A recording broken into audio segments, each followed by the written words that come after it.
Assalamualaikum warahmatullahi wabarakatuh. Bertemu kembali di video pembelajaran fisika dengan saya, Bu Dwi. Oke, pada video kali ini Bu Dwi akan membahas materi tentang vektor, yaitu materi di kelas 10 semester 1. Silahkan menyimak. Baik teman-teman, pada video ini kita akan membahas tentang materi vektor ya. Nah, di mana materi vektor ini adalah kelanjutan dari materi besaran dan satuan kemarin. Nah, jika ada besaran dan satuan yang dia memiliki nilai dan arah ya, maka besaran tersebut disebut sebagai besaran vektor. Nah, maksudnya dari arah itu apa sih, kayak gitu ya. Nah, ini kita lihat di sini ada gambar panah seperti ini ya. Nah, jadi untuk dalam penggambaran besaran vektor itu digambarkan dengan garis yang ujungnya itu adalah panah. Nah, panah ini menunjukkan arah dari besaran tersebut. Nah, sebagai contoh ini ada ilustrasi gambar mobil ya, dimana mobil itu saat melaju pastinya dia punya kecepatan. Nah, dimana kecepatan tersebut merupakan besaran vektor ya. Nah, jadi misal mobil melaju dengan kecepatan 10 meter per sekon. Nah, seperti ini ya. Nah, jadi nilai dari 10 meter per sekon, nilai 10 meter per sekon ini merupakan nilai besarannya ya. Jadi nilai besarannya itu adalah 10. Kemudian arahnya yang mana? Nah, arahnya itu adalah kemana si mobil ini melaju. Nah, jadi anak panah di ujung garis ini menunjukkan arah. Nah, jadi kecepatan itu termasuk dalam besaran vektor seperti itu. Nah, kemudian lawan dari besaran vektor itu adalah besaran skalar. Nah, untuk besaran skalar itu adalah besaran yang hanya memiliki nilai saja ya. Jadi untuk contoh besaran skalar, nah itu adalah massa, kemudian waktu, kemudian suhu. Nah, ini masing-masing contoh dari besaran skalar ini dia tidak punya arah, tidak memiliki arah,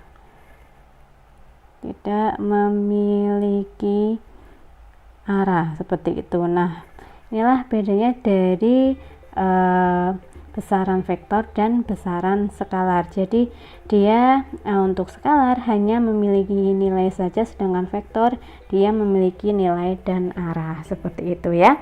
Nah, oke, untuk materi vektor ini kompetensi dasarnya adalah murid mampu menguraikan vektor dengan benar. Nah, jadi sebelum membahas tentang penguraian vektor ya, kita harus tahu terlebih dahulu tentang notasi vektor, seperti itu.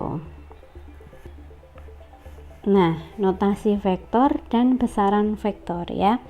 Nah, vektor itu digambarkan dalam bentuk anak panah seperti yang sudah Bu Dwi jelaskan tadi ya. Di sini sebagai contoh ada besaran vektor ya. Besarnya adalah 200 Newton ke kanan. Misal ini adalah besaran gaya ya. Ini Bu Dwi sebut sebagai F1.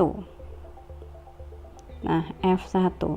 Kemudian bagaimana cara menuliskan besaran vektor tersebut ya. Nah, kalau misal di sini besaran vektor F1 besarnya adalah 200 Newton. Nah, jadi cara penulisannya itu harus kita beri garis di atasnya atau topi ya.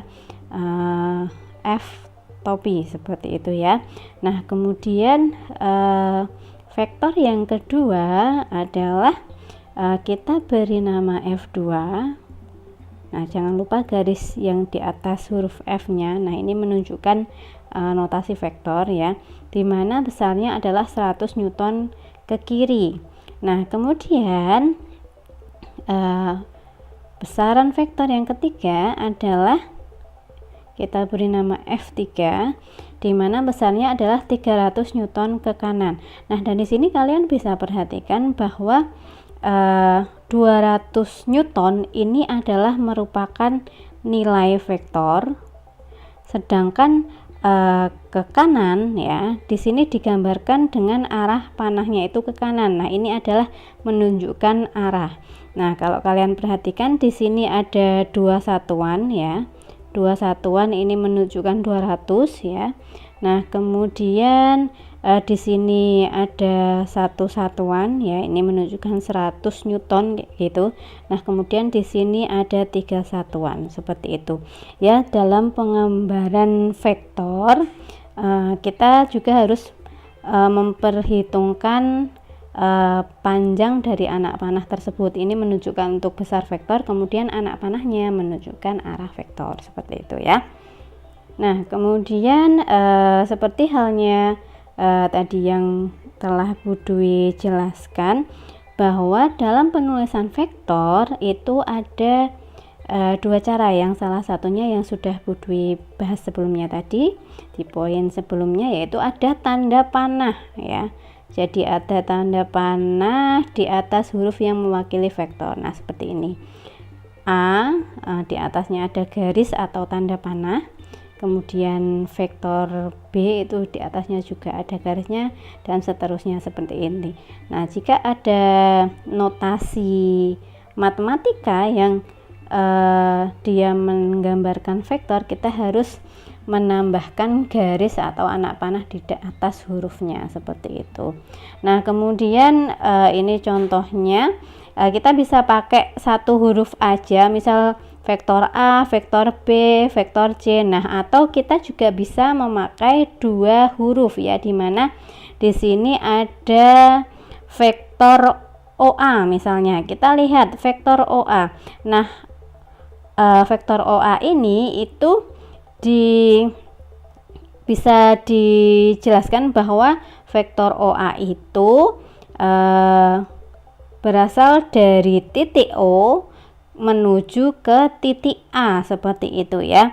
Nah, berbeda halnya jika yang kita notasikan adalah vektor AO. Nah, di sini titik pangkalnya adalah titik A, kemudian titik akhirnya atau titik tujuannya adalah titik O, maka kita sebut sebagai vektor AO seperti itu ya.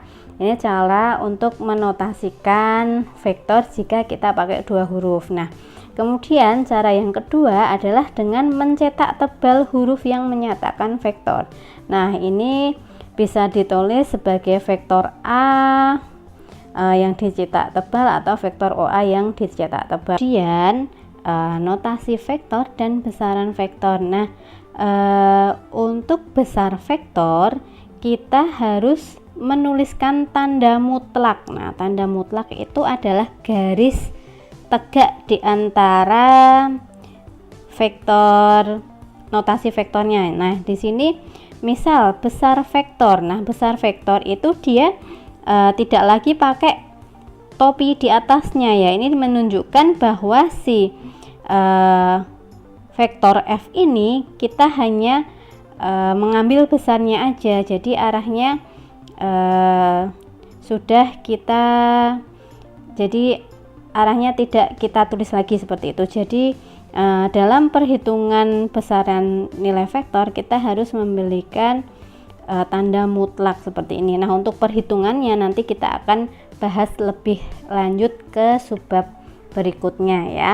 Nah, sebelum masuk ke perhitungan besar atau nilai vektor, kita harus lebih tahu untuk penguraian vektor terlebih dahulu.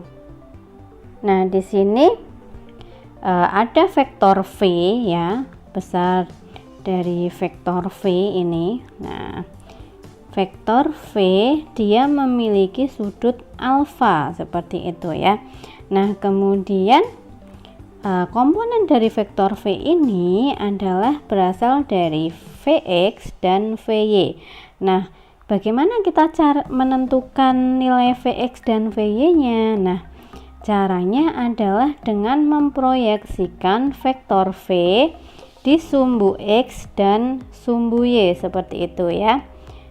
Nah, di sini bisa kita lihat bahwa nilai Vx dan Vy itu bergantung dari sudutnya seperti itu ya, dari sudut vektor resultannya. Nah, jadi jika kita menentukan nilai Vx, kita bisa mencari dengan perhitungan trigonometri ya.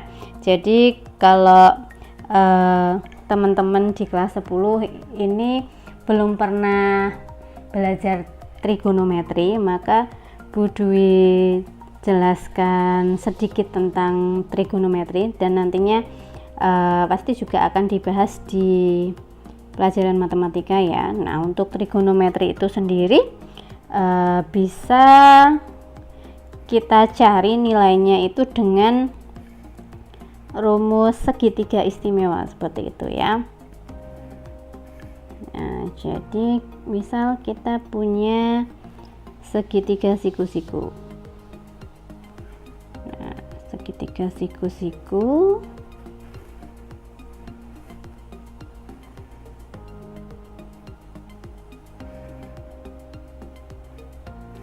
segitiga siku-siku seperti ini dengan sudut alfa.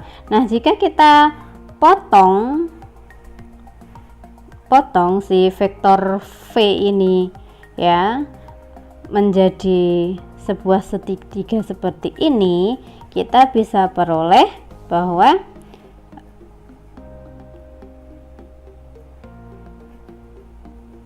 di sini adalah vektor V, kemudian di sebelah bawah sini adalah vektor Vx, kemudian di depan sudut sini adalah vektor Vy.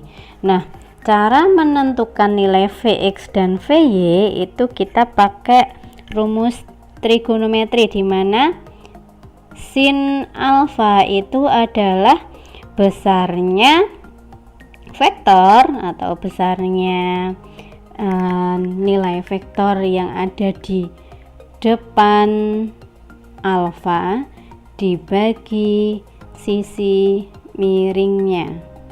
Nah, kemudian untuk kosinus itu adalah sampingnya si sudut alfa dibagi sisi miringnya.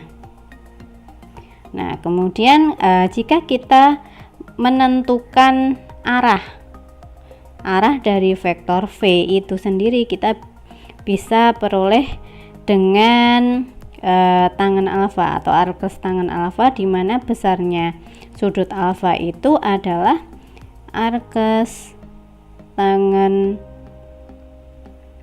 Vy per Vx seperti itu ya. Nah, ini cara menentukan atau menguraikan vektor jika dia memiliki sudut seperti itu. Nah, sekarang kita langsung bahas untuk sinus alfa itu sendiri. Berarti depan dari sudut alfa adalah ini, depannya sudut alfa itu adalah Vy ya. Nah, di sini Vy per V, kemudian sampingnya si sudut alfa itu berarti samping, yang dimaksud samping itu adalah yang menghimpit si sudut alfa, yaitu di sini adalah Vx ya, Vx per sisi miringnya adalah V.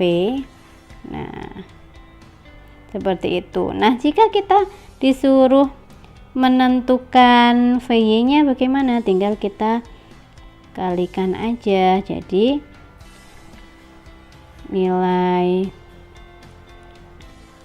nilai Vy itu sendiri adalah V dikalikan sin alfa, Kemudian untuk nilai dari Vx itu sendiri adalah V dikalikan cos alfa.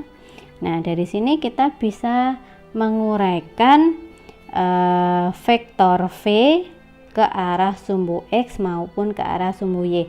Nah, cara penguraian vektor ini sangat penting sekali ya nanti untuk kedepannya untuk dalam pembelajaran fisika maupun matematika. Nah, kita langsung masuk ke latihan soal. Nah, di sini untuk soalnya perhatikan gambar di samping. Jika F1 10 Newton, nah F1 nya adalah 10 Newton, F2 nya 15 Newton, kemudian F3 nya 20 Newton. Maka uraikan masing-masing vektor pada sumbu X dan Y serta tentukan nilai vektor-vektor tersebut pada sumbu X dan Y. Nah, caranya seperti yang sudah saya bahas di poin sebelumnya ya. Nah, jadi kita harus menguraikan vektor-vektornya ke arah sumbu X dan ke arah sumbu Y seperti itu ya. Nah, jadi di sini ada F1X, kemudian kita proyeksikan ke sumbu Y. Di sini ada F2Y ya. Di sini ada F1Y. Nah, kemudian di F2 tentunya juga sama caranya ya. Nah, di F2 di sini ada F2Y, kemudian kita proyeksikan ke sumbu X-nya. Di sini ada F2X. Nah, kemudian yang terakhir di sini ada F3. Nah, di sini ada F3.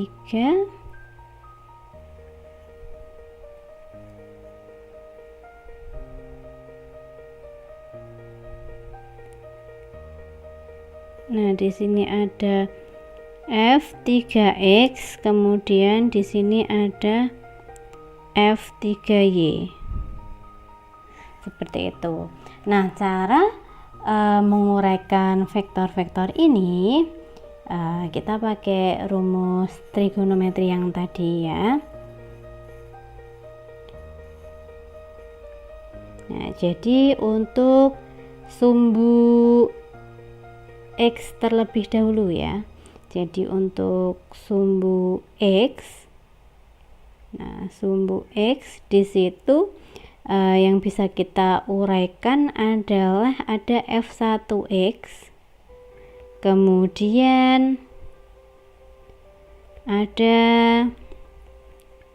F2X, kemudian ada F3X. Nah, kemudian untuk sumbu Y yaitu ada F1Y, kemudian ada F2Y,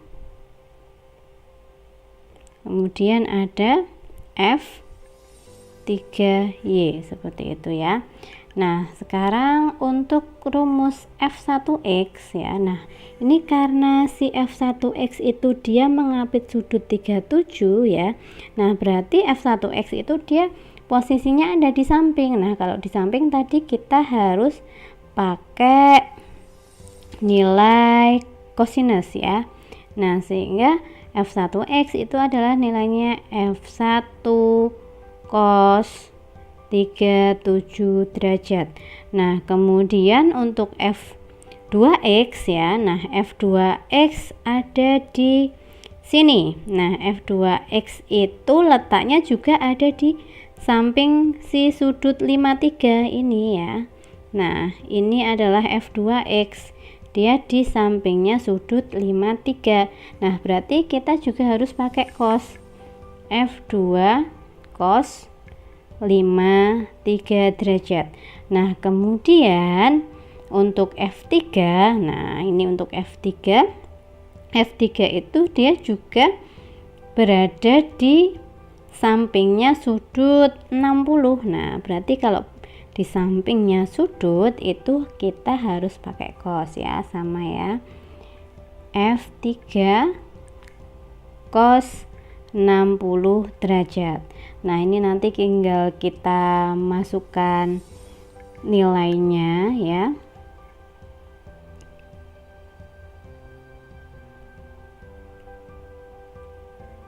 Nah, nilai F1 nya tadi 10 Newton, F2 15 Newton, dan F3 20 Newton. Nah, Bu Dwi tulis ulang di sini 10 Newton, kemudian 15 Newton, dan 20 Newton. Nah, ini tinggal kita masukkan nilai dari F1 itu adalah 10 Newton. Nah, sekarang nilai dari cos 37 berapa, Bu? Nah, cos 37 kalian perlu hafalkan untuk tabel sudut istimewa dalam trigonometri ya. Nah, jadi untuk sudut istimewa itu ada sudut 0 derajat. Nah, sudut istimewa ada sudut 0 derajat, kemudian 30 derajat, kemudian 37 derajat, kemudian 45 derajat, 53 derajat ya, 53 derajat, 60 derajat, kemudian 90 derajat. Nah, di sini ada sin dan cos. Seperti itu ya. Nah, ini adalah nilai alfanya itu 0 derajat, 30, 37 dan seterusnya.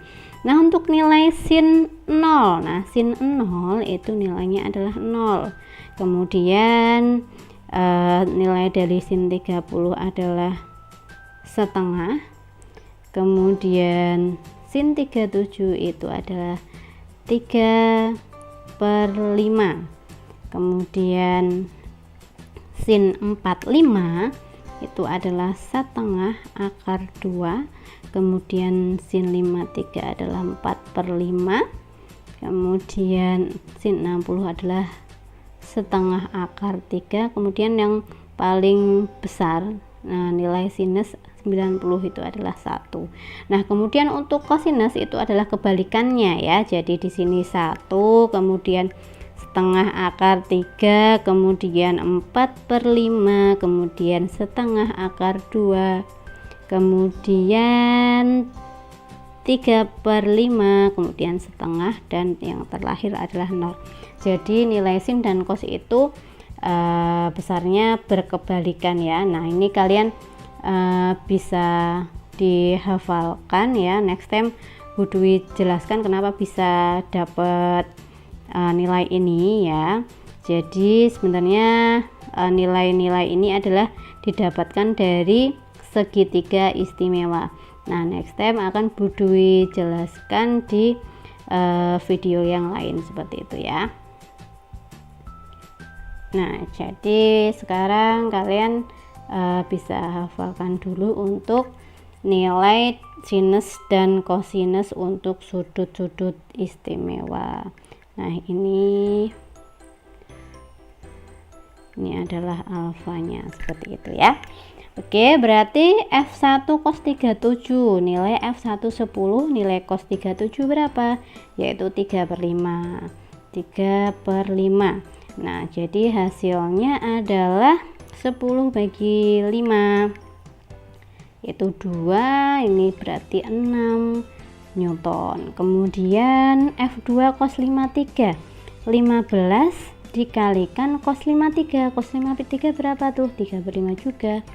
Nah, jadi seperti ini nilainya 3 kali 3 9 Newton. Kemudian Kita lihat F3 adalah 20, nilai cos 60 berapa tuh? Nah, cos 60 adalah setengah ya, setengah, sehingga di sini nilainya 20 bagi 2 10 ya.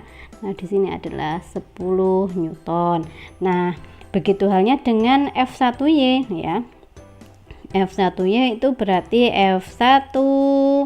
Nah, karena sumbu Y itu dia berada di depannya sudut ya, maka di sini kita pakai sin 37 derajat. Nah, dimana di sini F1-nya 10, sin 37 itu berapa? Di sini tinggal kita lihat tabel, yaitu sin 37 3/5 nilainya ya. Sin 37 3/5. Oke. 3/5. Oh ya, ini tadi Bu Dwi salah ya, yang cos 37 ini harusnya 4/5 ya. Nah, 4/5. Cos 37 harusnya 4/5, yang 3/5 itu adalah sinusnya ya. Nah, oke, ini Bu Dwi hapus. Nah, sehingga di sini adalah 4/5. Nah, hasilnya adalah 8 Newton ya. Nah, oke, kemudian kita lanjut, nilai sin 37 10 kali 3/5, sehingga nilainya adalah 6 Newton. Kemudian F2Y itu adalah F2 sin 53 derajat, sehingga 10 kali sin 53 derajat berapa? Kita lihat tabelnya, yaitu 4/5, sehingga nilai F-nya atau F2Y-nya adalah 8 Newton. Kemudian yang F3 berarti F3 sin 60 derajat ya. Nah, sin 60 berapa? Yaitu setengah akar 3 ya. Nah, jadi 20 kali setengah akar 3. Nah, hasilnya adalah 10 akar 3 Newton, seperti itu. Nah, ini kita sudah peroleh nilai F1X, F2X, F3X dan vektor yang di arah sumbu Y. Nah, dari sini kita nanti bisa hitung total vektor dari keduanya, yaitu kita bisa hitung untuk sigma Fx nya itu adalah, berarti kalau kita gambarkan untuk sigma Fx nya, nah ini ada F1X, kemudian ada F2X ya. Nah, ada F2X, kemudian ada F3X, seperti ini ya. Nah, gimana cara menjumlahkan vektornya? Seperti itu ya.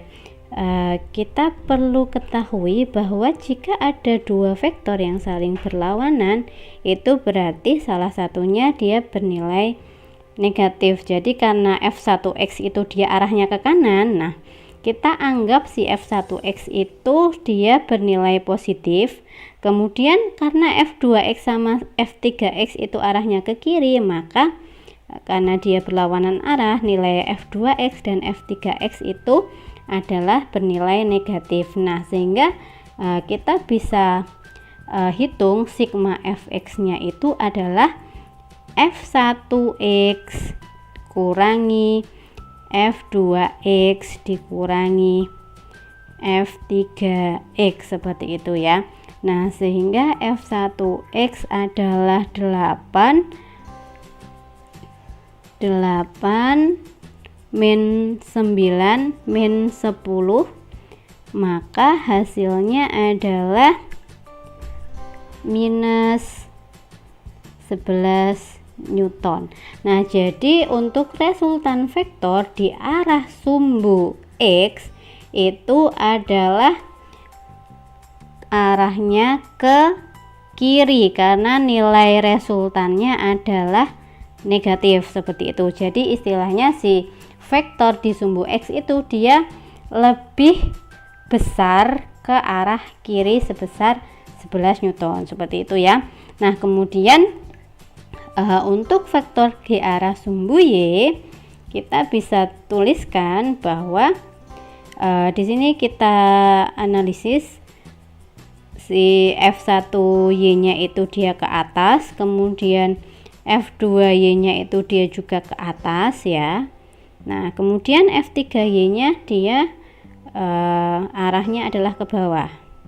Nah, dari sini kita bisa asumsikan bahwa si vektor yang arahnya ke atas itu dia nilainya positif, arahnya positif ya. Kemudian yang vektor yang arahnya ke bawah itu adalah negatif, maka untuk sigma Fy nya itu adalah F1Y ditambah F2Y minus F3Y, seperti itu ya. Nah, sehingga hasilnya adalah 6 tambah 8 minus 10 akar 3. Nah, sehingga ini untuk resultannya adalah 6 tambah 8 14 min 10 akar 3 Newton, seperti itu ya. Oke, dari sini untuk penguraian vektor Bu Dwi cukupkan dulu. Next time kita bertemu lagi di pembahasan selanjutnya. Semoga video ini bermanfaat untuk kalian semua. Tetap semangat dan selalu berprestasi di masa pandemi ini.